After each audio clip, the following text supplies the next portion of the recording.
అధికారంలో ఉన్నా అధికారంలో లేకపోయినా ఆ జిల్లాలో కాంగ్రెస్ ఎప్పుడూ కాక మీదే ఉంటుంది. పార్టీకి ఉద్దండులుగా భావించే నేతలు ఉన్నా అదేంటో అక్కడ ఆ ఉడుకు మాత్రం అలానే కంటిన్యూ అవుతుంటుంది. ఇటీవల ఆ నియోజకవర్గంలో ఇంటి పోరు మరీ ఎక్కువ అవుతున్నట్టుగా కనపడుతోంది. సీనియర్ నేతకి ఎమ్మెల్యేకి అస్సలు పొసగటం లేదట. ఇంతకీ ఏం జరుగుతోంది అక్కడ? తుంగతుర్తి కాంగ్రెస్ లో వార్ మొదలైందా? సామేల్తో సై అంటున్న దామోదర్ రెడ్డి వర్గం.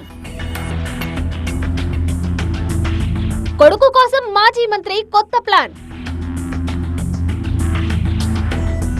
మాజీ తీరుపై ఎమ్మెల్యే కోపం అందుకేనా? నల్గొండ జిల్లా అంటేనే కాంగ్రెస్, కాంగ్రెస్ అంటేనే నల్గొండ. ఉమ్మడి జిల్లాలో ఆ పార్టీకి ఆ స్థాయిలో పట్టుంటుంది. జానారెడ్డి, కోమటిరెడ్డి బ్రదర్స్ ఉత్తమ్ కుమార్ రెడ్డి, మాజీ మంత్రి దామోదర్ రెడ్డి ఇలా కీలక నేతలంతా ఇక్కడివారే. అంతటి బలమైన నాయకత్వం ఉన్న ఈ జిల్లాలో కీచులాటలు కూడా అదే స్థాయిలో ఉంటాయి. అసెంబ్లీ ఎన్నికల్లో 12 స్థానాలకు గాను 11 స్థానాలు, పార్లమెంట్ ఎన్నికల్లో 2 ఎంపీ స్థానాలు గెలుచుకున్న కాంగ్రెస్ వర్గపోరు సంస్కృతిని మాత్రం కొనసాగిస్తూనే ఉంది. తుంగతుర్తిలో పార్టీ పరిస్థితి చూస్తుంటే అలాగే అనిపిస్తోంది మరి. ఒకప్పుడు కమ్యూనిస్టుల కంచుకోటగా ఉన్న ఈ నియోజకవర్గంలో 5 సార్లు కాంగ్రెస్ ఎమ్మెల్యేగా గెలిచి సత్తా చాటారు మాజీ మంత్రి రామ్రెడ్డి దామోదర్ రెడ్డి.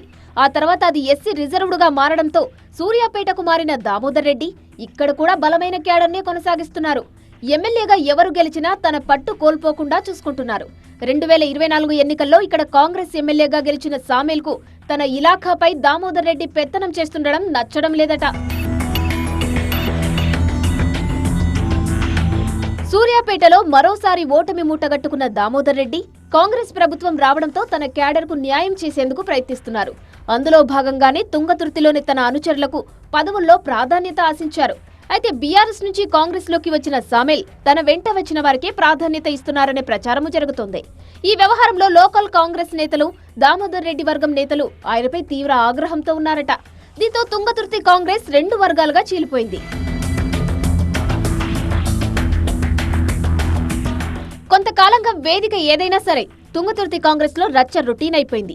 ఎక్కడ పడితే అక్కడ దామోదర్ రెడ్డి వర్గం ఎమ్మెల్యే సామేల్ ను అడ్డుకుంటుంది.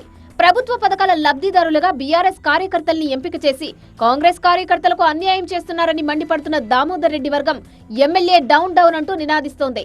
అయితే ఇదంతా కొందరు ఓర్వలేక చేస్తున్న అల్లరేనని కొట్టిపారేస్తుంది ఎమ్మెల్యే వర్గం. ఇప్పటికీ ఈ అంశం పీసీసీ మహేష్ కుమార్ గౌడ్, ఇన్ఛార్జి మీనాక్షి నటరాజన్ దృష్టికి వెళ్లింది. నియోజకవర్గంలో సమన్వయ కమిటీని నియమించి అసమ్మతి లేకుండా చేస్తామని పార్టీ పెద్దలు హామీ ఇచ్చినా అది ఇంతవరకు కార్యరూపం దాల్చలేదు. ఇలాంటి పరిస్థితులలో తన కుమారుడితో ఇక్కడ ప్రజా దర్బార్ ఏర్పాటు చేయించి తీరుతానంటూ మాజీ మంత్రి దామోదర్ రెడ్డి ప్రకటించడం అగ్గికి ఆజ్యం పోసినట్టు అవుతుంది. నియోజకవర్గాల పునర్విభజనలో అవకాశం వస్తే ఇక్కడ వారసుని బరిలో నిలపాలని మాజీ మంత్రి ప్రయత్నిస్తున్నట్టు తెలుస్తోంది. దీంతో తుంగతుర్తి కాంగ్రెస్ లో అంటుకున్న మంటలు ఎప్పుడు చల్లారుతాయనేది అంతు చిక్కడం లేదు.